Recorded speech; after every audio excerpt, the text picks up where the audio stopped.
Ευλογημένη η βασιλεία του Πατρός και του Υιού και του Αγίου Πνεύματος, νυν και αΐ και εις τους αιώνας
όπως επιβλέψεις επί την δέξη ημών, καθαρής ημώντας ψυχάς και τα σώματα οπαδός γνωρισμού σαρκός και πνεύματος, και δόησε την ανέλοφη και ακατάκτητο την παράσταση Αγίου του Σεστηρίου, χάρισε ο Θεός και της νευκομένης μικροποπηρίου και πνήσεως και συνέσεως πνευματικής. Δώσε αυτής πάντα με τα φώτα και αγάπη στρατεύει σε ανενόχους και κατακτήτους μετέχει των Αγίων σου μυστηρίων και της εκουρανίου σου βασιλείας αξιωθεί. Όπως υπό του κράτου σου, πάντοτε φυλατώμενοι, στη δόξα να αναπέμπομεν, το Πατρί και το Υιό και το Αγίο Πνεύματι, νυν και αεί και εις τους αιώνας των αιώνων.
Αλληλαβούς όσο ελέησον και διαφύλαξον ημάς ο Θεός και συνάρρητε.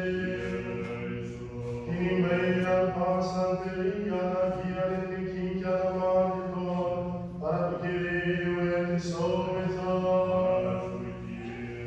Άγγελον ειρήνης Χριστόν οδηγός δύνατα των στοιχών και των ζημάτων ημών, παρά του Κυρίου ετισόμεθα. Συγγνώμη και άπεση των αμαρτιών και των πλημμυρημάτων ημών, παρά του Κυρίου ετισόμεθα. Τα καλά και συμφέροντα τις ψυχές ημών και ειρήνη τον κόσμο, παρά του Κυρίου ετισόμεθα. Τον ηφόρο του χρόνου της ζωής ημών ειρήνη και μετανία εκτελέσε, παρά του Κυρίου ετισόμεθα.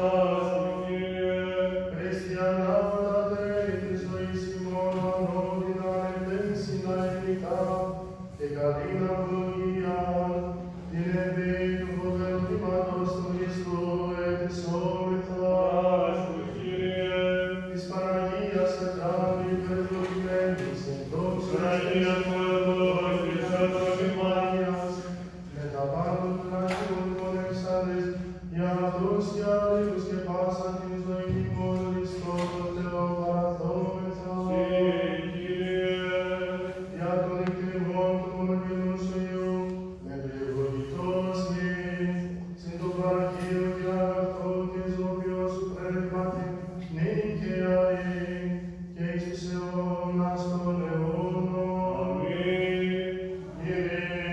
Ειρήνη πάση μαζί σου, αγαπήσομεν αλλήλους, την αημονία, ομολογήσομεν.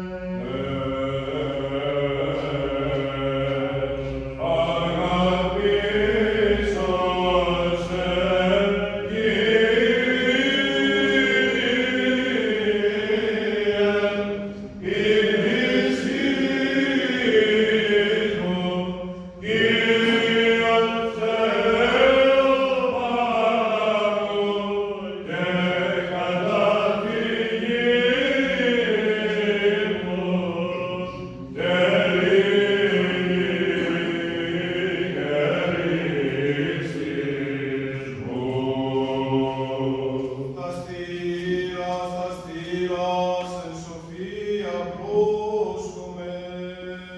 Πιστεύω εις έναν Θεόν Πατέρα Παντοκράτορα, και η γη και η γη στον πρώτο πάνω και αμάτων, και εις έναν Κύριον Ιησούν Χριστόν, τον Υιόν του Θεού, τον μονογενή, τον εκ του παντός γεννηθέντα από το πάνω των αιώνων, πόσον το δώσο των αληθινών, εκ Θεού αληθινού γεννηθέντα, ορκηρηθέντα, ομοούσιον το πατρίδι του πάντα γένετο, των διημάτων ανθρώπους και διευγενετέραν σωτηρίαν, κατελθόντα εκ των ουρανών και στα προθέντα εκ θέματος Αγίου και Μαρίας της Παρθένα και να σωπήσαντα, στα προθέντα τη υπερημόνη σωγή, την κλάδη και τα φρόντα και τα σέντα, και αναστάντας την τρίτη μέρα κατά το βραχάς, και ανελθόντες στους ουρανούς και καθεζόμενον εκ δεξιών του πατρός, και πάλι ερχόμενον με τα δόξης τριμεζόντας του πατρούς, του βασιλείας σου και της τέλους. Και εις το πνεύμα το Άγιον, των Κύριων, των Ζωοσιών, το εκπαστρός εφορευόμενος, τους πατρί και Υιός σου προσκυνούμενων και συντοξαζόμενων των αλήσαν και των Χριστών. Χριστίαν, Αγίαν, Καθολική και Αποστολική Εκκλησία, ομολογώ εν βάπτισμα εις άπτης και μακριών, προσδοκώ Ανάσταση και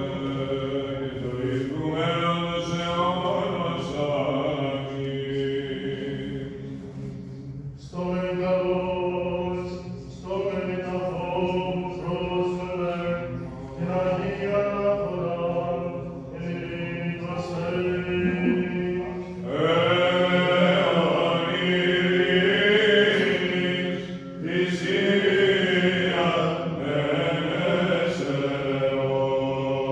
Η χάρις του Κυρίου ημών Ιησού Χριστού και η αγάπη του Θεού και Πατρός και η κοινωνία των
ημών Θεοτόκου και η Παναγένου Μαρία.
βοηθώντας όσο το λαό σου και ευλόγησον την κληρονομία σου.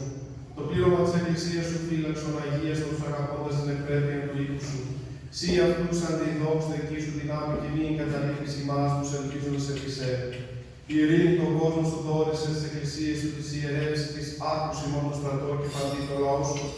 Ότι πάσα δόση αγαθή και πάντων ματέριων, άλλο θελεστή καταβαίνουν εξού του πατρός των φώτων. Και εσύ την δόξα και ευχαριστία και προσκύνηση να αναβαίνουμε το Πατρί και το Υιό και το Αγίο Πνεύματι, νικαία ή και εις τους αιώνας των αιώνων.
Περιχαρείς αυτός ο άνθρωπος, λέει, τα κάνω αυτά.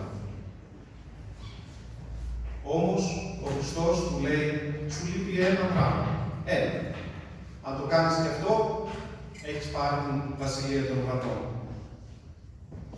Πούλησε όλα τα υπάρχοντά σου, μοίρασέ τα στους φτωχούς και ακολούθησέ. Και από εκεί και πέρα, αδερφοί μου, αρχίζει το δράμα αυτού του συγκεκριμένου ανθρώπου, αλλά νομίζω όχι μόνο αυτού, αλλά το δράμα των περισσότερων από εμάς. Πολλοί από εμάς, επειδή έχουμε την αίσθηση ότι ερχόμενοι στην Εκκλησία, τηρώντας τις νηστείες, μην κάνοντας τις μεγάλες αμαρτίες που βλέπουμε δεξιά-αριστερά, ότι έχουμε κερδίσει τον παράδεισο. Ότι έχουμε μία θέση δίπλα στον Χριστό. Τι ψευδαίσθηση όντως ζούμε. Διότι ο Χριστός είναι ξεκάθαρος. Ο δρόμος προς τη Βασιλεία Του περνάει μέσα από 3 βήματα. Πουλάμε τα υπάρχοντά μας, τα μοιράζουμε στους φτωχούς και τον ακολουθούμε. Αυτοί που ήταν γύρω και άκουγαν την ιστορία αυτή, δεν ήταν όλοι πλούσιοι όπως ξέρουμε σήμερα εμείς. Πλούσιος είναι ο Βαρδινογιάννης, λέμε ονόματα, αλλά πλούσιος είναι κάποιος που έχει πολλά χρήματα. Ήταν απλοί άνθρωποι γύρω του που άκουσαν αυτή τη συνομιλία του Χριστού. Και τι είπαν. Τότε ποιος δύναται, λέει, να σωθεί. Αφού δεν μπορούν να σωθεί ο πλούσιος, ποιος δίνεται να σωθεί. Άρα συνειδητοποίησαν όλοι αυτοί ότι πλούσιος δεν είναι μόνο αυτός που έχει τα πολλά χρήματα. Πλούσιος είναι αυτός που προσκολάται στα υλικά αγαθά. Και στο πιο μικρό. Ας πάρουμε απλά παραδείγματα. Ένας άνθρωπος ο οποίος έχει μια απλή δουλίτσα. Έχει ένα αυτοκίνητο. Και όλη μέρα σκέφτεται αυτό το αυτοκίνητό του. Πώς θα το καθαρίσει, τι ωραίο που είναι. Είναι προσκολλημένος σε αυτό. Δεν έχει χρόνο να κοιτάξει ψηλά και να δοξάσει τον Θεό. Όταν είμαστε προσκολλημένοι στην τηλεόραση, και αυτός είναι ένας πλούτος υλικός. Ακολουθώντας την τηλεόραση, βλέποντας ώρες ατελείωτες τηλεόραση, δεν έχουμε χρόνο να προσευχηθούμε και να ακολουθήσουμε τον Χριστό. Να ένας πλούτος που τον έχουμε καθημερινά, και όμως δεν τον λογαριάζουμε. Επίσης, να προχωρήσουμε ακόμα πιο βαθιά. Πλούτος είναι και τα παιδιά μας, ο οποίος μπορεί να μας κάνει να μην ακολουθήσουμε τον Χριστό. Σας φαίνεται παράξενο. Αλλά όταν προσκολόμαστε παθολογικά στα παιδιά μας, όταν βάζουμε πάνω στα παιδιά μας όλες τις φιλοδοξίες μας, όλα μας τα θέλω μας και θέλουμε να τα δούμε να είναι κάτι κάποτε, τι κάνουμε? Χάνουμε χρόνο. Χάνουμε χρόνο πολύτιμο που θα μπορούσαμε να τον αφιερώσουμε στον Θεό. η Αγία Θεοδώρα, της οποίας στο μοναστήρι βρισκόμαστε, αυτό ακριβώς σε αυτό το θέμα των παιδιών μου έκανε εντύπωση, γιατί όταν ήταν μοναχή σε αυτό το μοναστήρι, ήρθε και η κόρη της να γίνει μοναχή σε αυτό το μοναστήρι. Και στην αρχή είχαν συνομιλίες μεταξύ τους, καθόντουσαν στις γωνίες και μιλούσαν σαν μάνα με παιδί. Φυσιολογικό, δεν είναι? Τους είπε η ηγουμένη, η Άννα η ηγουμένη την εποχή εκείνη, και τι τους είπε? Εσείς οι δύο δεν θα ξαναμιλήσετε ποτέ. Και τον τήρησαν επί 15 χρόνια. Μάνα και κόρη, σε αυτό το μοναστήρι που βρισκόμαστε σήμερα, επί 15 χρόνια δεν μίλησε η μία στην άλλη. Γιατί δεν το έκανε? Γιατί συνειδητοποίησαν ότι αυτή η σχέση που πήγαν να δημιουργήσουν τους στερούσε την πραγματική σχέση με τον Χριστό. Δεν είπαμε να μην μιλάμε με τα παιδιά μας προς Θεού, αλλά να μην προσκολόμαστε παθολογικά. Γιατί όχι μόνο θα χάσουμε τη βασιλεία των ουρανών, δείτε το και στην καθημερινότητά σας. Χάνουμε και την σχέση μας τελικά με το παιδί μας. Πώς δημιουργούνται αυτές οι κακές πεθέρες? Από το πουθενά, από αυτή την παθολογική σχέση. Άρα, επομένως, διαλύει την επίγεια ζωή τους οι άνθρωποι που προσκολούνται στα παιδιά τους και σε όλα τα υλικά αγαθά που μπορούμε να προσκοληθούμε. Άρα, αδερφοί μου, αν θέλουμε κι εμείς να μην είμαστε σαν τον πλούσιο και να κάνουμε πίσω, ας μην προσκολόμαστε στα υλικά αγαθά. Ακόμα και αν τα έχουμε, να τα θεωρούμε εφήμερα. Και αν βρεθεί ανάγκη και ένας άνθρωπος θα έχει ανάγκη, να μην διστάσουμε να τα μοιράσουμε. Χωρίς δεύτερη σκέψη. Γιατί αν κάνουμε δεύτερη σκέψη, δεν θα τα δώσουμε. Και μετά θα μετανοούμε για αυτό το πράγμα. Ο Θεός θα μας ευλογεί όλους. Του Κυρίου δεηθώμε. Ευλογία Κυρίου Τέλος, έλθε θυμάς διατροφία, χάρη και φιλανθρωπία πάντοτε νυν και αεί, και εις τους αιώνας των αιώνων. Δόξα εσύ Χριστέ ο Θεός, ελπίσιμο, δόξα εσύ.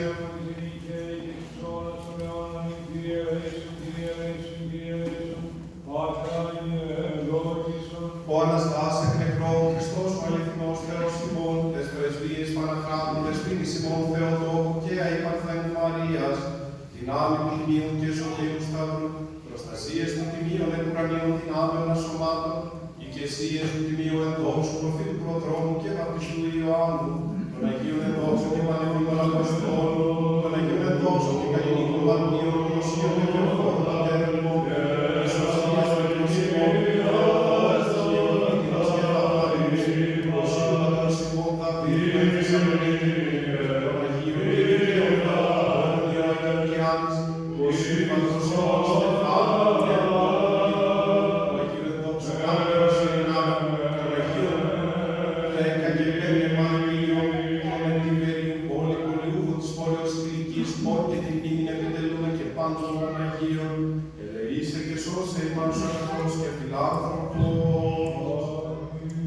διευχών των Αγίων